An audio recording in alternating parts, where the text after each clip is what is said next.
Welcome to the Bella Vista Gardening Program. I am Fran Zimmermann with the Garden Club, and joining me today is Jan Halgrim. She's a friend of mine, and she's a member of the Bella Vista Bentonville Photography Club. The subject today is capturing your flowers on camera, and Jan will give us tips on how to best make your flowers look as good as they can possibly be. I know I need those tips personally myself. There aren't a lot of gardening activities going on in July, so that's why we thought the photography would be a good topic for this month. But if you do want to get out, this is a good time to see Compton Gardens or walk the trails in Crystal Bridges early in the morning or maybe in the early evening. So, Jan. Hi. Hi, and welcome. Thank you for having me. Well, I have seen your photos in not only the local newspaper, but also on displays. And I know you do a lot of photography of flowers, and that's why I thought of you. I'm sure that other people have seen your name in the paper too. What can you give us as some ideas to start out with, some things to think about when we're taking a photograph? Well, I can give you some tips, but usually it is just, some of it is just luck. So the tips that I would recommend is, first of all, the best time to take an outdoor picture is either early in the morning or late in the evening when the subject, the light is hitting the subject at an angle. And the first flower that I have here is an azalea, and most of the flowers need to be taken either in the shade or on a cloudy day. This azalea was taken in the shade, and if you aren't there when it is shady, you can always create shade. You can just have a piece of cardboard, and you'll need to work with a friend because you can't hold the cardboard over the flower to block the sun and take the picture. You know, I think this is kind of counterintuitive. Most of us would think that, oh, it's nice and sunshiny, this is a good time to take a flower, but it really makes them look flat, doesn't it? Yes, it does. And also, if you use the zoom lens, you get the background a little blurred so that it is looks a little, have more depth to the picture. The second picture, the iris, is taken right after a rainstorm, and so it was definitely cloudy, and you can see all the droplets of water on the plant. Now, it's easy to create the water on the plant as well. If you just bring a spray bottle with you, it's filled with water, you can spray the plant and then take the picture. And you're really up close for both of those shots. Right. And it's very important that you get down a level with the flower. The tulip, I am way down, lying on the ground, looking through the viewfinder, trying to get this picture. Now, nowadays, they do have a tilt LCD screen so that you can tilt the screen upward, put the camera on the ground, and you can see what kind of a picture you're having. But this one I had to get way down for. On the next picture of another iris, you need to get close, level with the flower. Then when you're doing that, this flower, the way it's coming up on the screen, it is a little cut off on the bottom and the top. The original photo would make a good 4x6 or 8x12 photo. But if you're going to put it in an 8x10 frame, then you need to allow a little room on the top and the bottom. I brought this one. It's not in there. Okay. Okay. Somehow it didn't get on this disc. Sorry about that. If you getting close, most of the time, if you get close, I mean getting close with the zoom lens, so that you get the blurred background in the background. Now, two things about getting close. One is that every lens that you have on a camera has minimal focus distance. So you need to be so far from the flower in order for that lens to work. And usually it's about 18 inches, or it could be a little more. You can check your manual, or you can check it by taking the photo and enlarging it on the LCD screen. And if it is a little blurry, you can go back and take the picture again. But this photo of the iris is dead center, and I know you and I have talked about positioning the photo, Right. positioning the flower in the photo. Yeah. If you, a lot of people like their flowers where they are just in the center of the picture. But in order to make it a little bit more interesting, you offset the flower in the picture. So you have this daffodil, and I was lucky enough to be out there early in the morning, and you're getting a little light from behind it because the sun is coming up behind it. We call that backlighting. Now again, on this picture, you notice that the white off to the left-hand side is very distracting. Your eye wants to go over there all the time. So in this case, I used a tool in my software and eliminated that. The tool is called the clone tool. Excuse me. The tool is called the clone tool, and it will copy the colors right next to it, and so it gets rid of that distraction. Is that in most editing programs? Like, you don't have to have Photoshop or something, do you? No, it's not an expensive program. You can get it in a lot of different programs, the cloning tool. Or you could just use cropping and crop it out. This picture of the moonflower shows that there is some sunlight coming. I had taken many pictures beforehand of the flower in the shade. And since white is very difficult to capture, it's better if it is in the shade. The sun was just hitting the top of it. This one is off center, and it shows the stem, so the flower is a little bit more grounded. And I just want to jump in here and say that the moonflower is actually a night bloomer, and so that's why it's maybe of special interest to people who are gardeners who are watching this program. Right, it wouldn't be very long and this flower would not be working at all.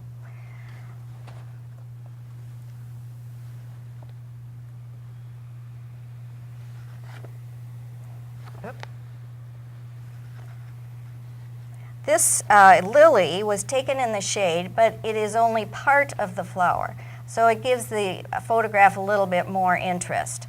You can see the background is blurred again, and the leaves just happen to be, by luck, pointing towards the flower. Well, what about taking shots of bees and butterflies and other pollinators? I mean, I've seen a butterfly on my bee balm, rushed out there with a camera, and of course flew away, and I would like to take some pictures of the butterflies and bees. Having insects in your picture is always interesting, but it is really difficult. You really need a tripod. And Walmart has tripods for $20, so it's not a big expense. You need to have some time to get out there, and the best thing is to take your tripod, put your camera on it, and focus on the flower.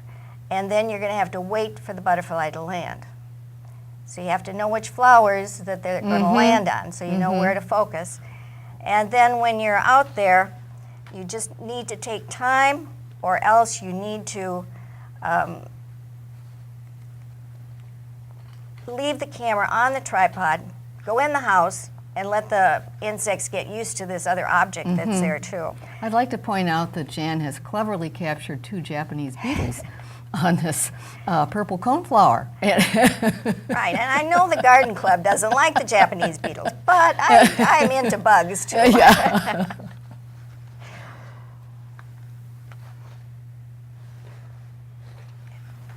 The next one is of a butterfly on bee balm, Fran tells me. It's bee balm. Yes. And again, the camera's on a tripod because you have to leave it there, and you can't hold a camera in front of your face all the time when you're waiting for that butterfly to show up.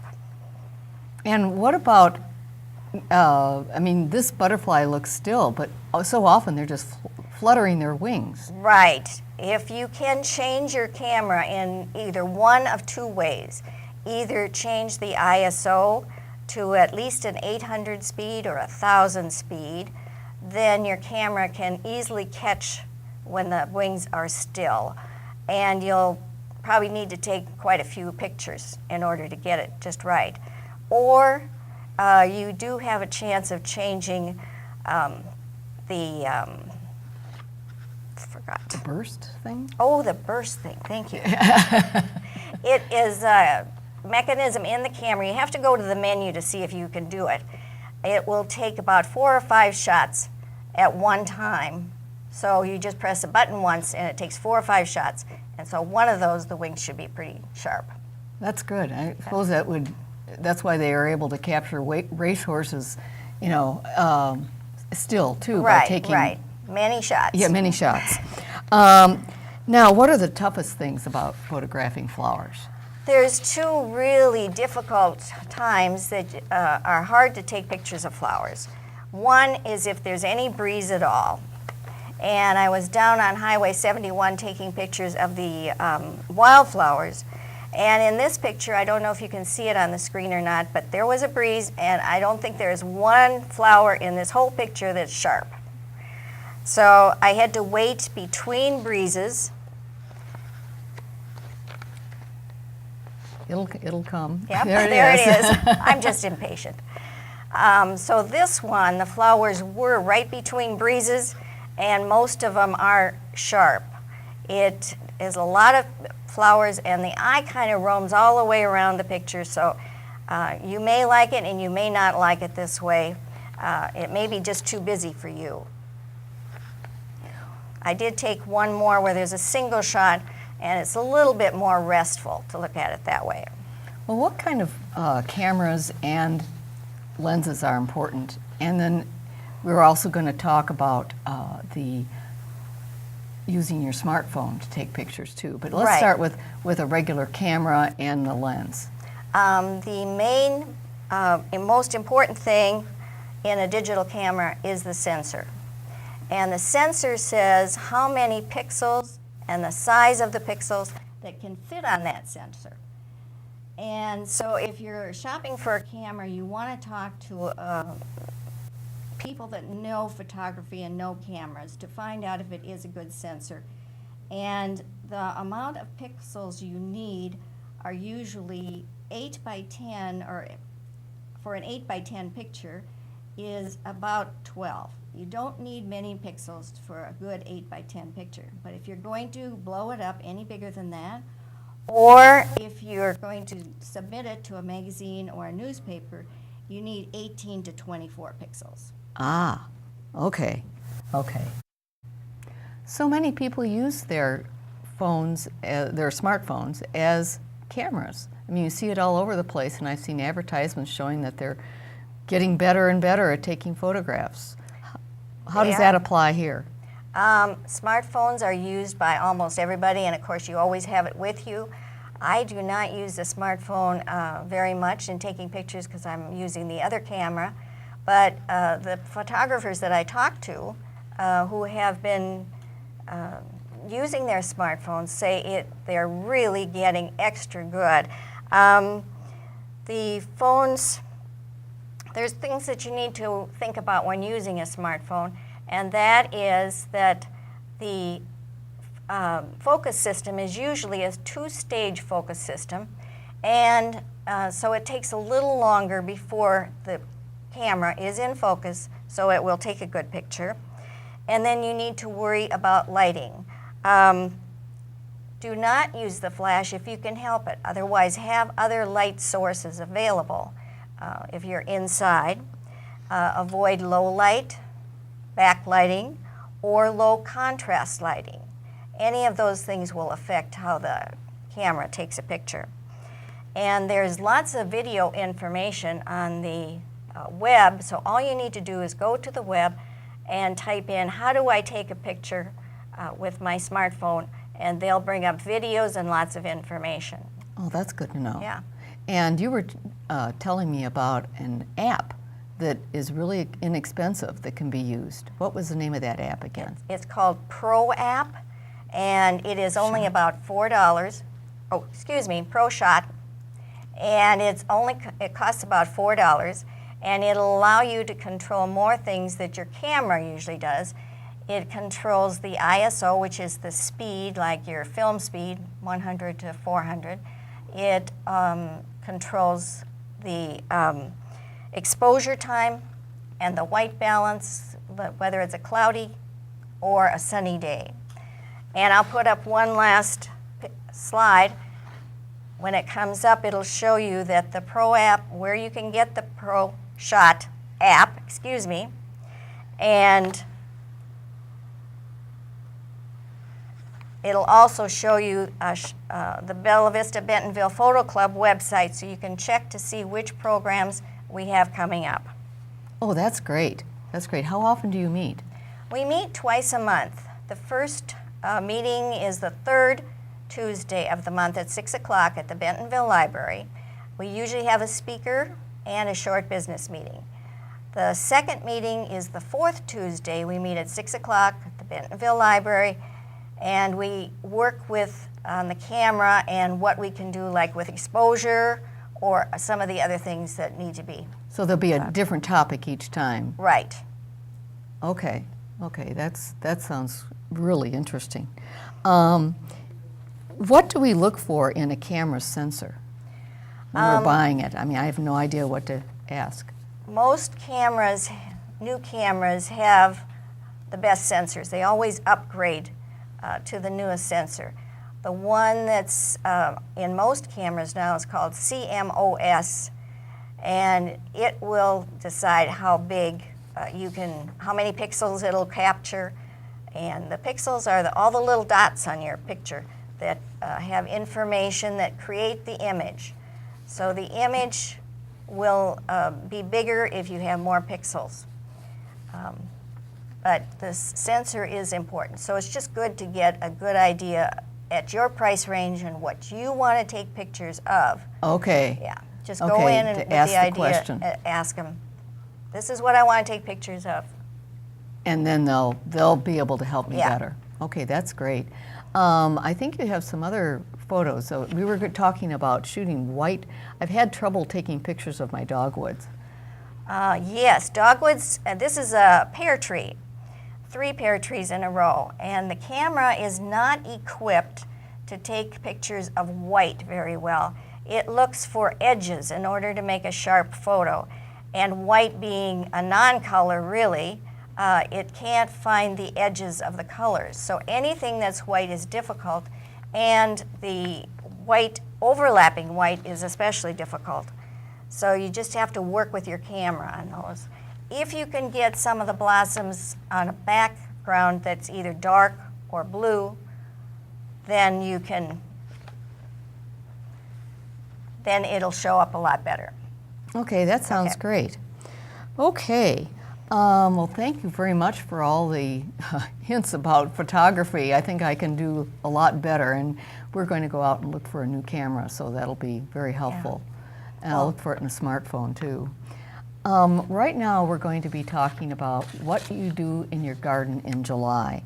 And with the rain that we've enjoyed through June and a little bit now in July, we may be have to be prepared to water well, though, this month. But be sure to water smart. Conserve water by using drip systems, soaker hoses, and by watering in the early morning or in the evening. If you have an automated water system, be sure to set it so that it's done early in the morning and early in the evening. Water deeply, but not too often. Remember, too, that 2 to 3 inches of mulch helps to retain moisture and keeps the plants cooler in the heat of the summer. So as you're walking around your yard, just see if that mulch has shifted at all with the rainstorms and replenish it if needed. If you're growing annuals and herbs, deadhead often for continued bloom. They really need deadheading. Remember to water before fertilizing so you don't burden the roots, and pinch back to keep your plants from getting leggy. I know this is, I'm constantly having to pinch back the basil. Parsley not so much, but basil, yes. Try making flavored oils and vinegars with your herbs too. If you have a bed of perennials, pinch back your mums and remove the buds up until July 15th. This will allow them to bloom then in the fall. Deadhead all of your flowering plants. And your lawn, be sure you set the mower level, the blades higher, and use a deep watering of at least 1 inch weekly. Hold back on fertilizer during July and in August as well. And on your roses, watch for pests such as aphids and also for fungus. And the Japanese beetles have not been too bad this year, but they do like roses, so keep an eye on them, and you can knock them into a bucket of soapy water with a wooden spoon. Don't even have to touch those things, and then you don't have to use pesticides either. The trees and shrubs, they do need to be checked for scale, especially your evergreens, and bagworms or webworms. Destroy the bagworms by burning them in a bucket, metal bucket.